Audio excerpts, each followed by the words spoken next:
Summer teachers across the inland Northwest received pay raises of more than 10%.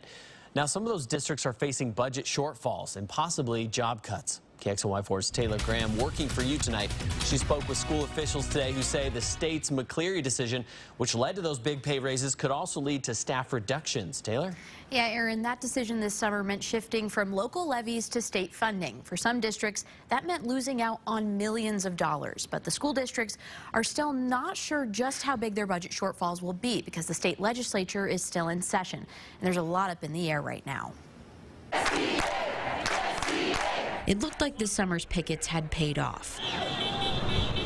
Once the state took over education funding, local teachers fought their way to big pay raises, between 12 and 15%. Stand stronger together.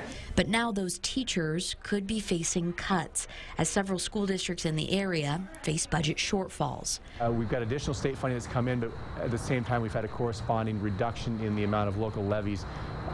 In Spokane Public Schools case, a very significant amount, so $43.5 million over 2 years lost to local levy capacity. So the Spokane Public School Board will vote on a budget strategy this week, following the Meade School District's financial emergency declaration on Monday. That step could lay the groundwork for layoffs, but whether or not that happens is up to the state.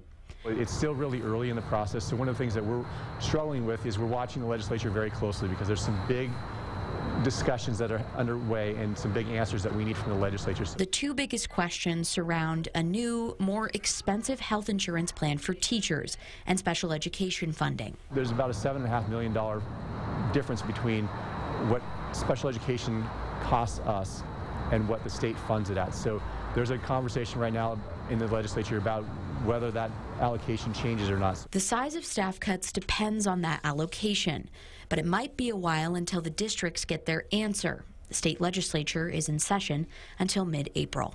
Everything we do and every question we're asking and every answer we're seeking is about students and learning and making sure that we can deliver the best possible experience for students in the classroom. And we'll know just how many staff members will be affected by the budget shortfalls in just about a month and a half on May 15th. That's when districts across the area need to give reduction in force notices to their teachers. In studio tonight, Taylor Graham, KXLY4 News.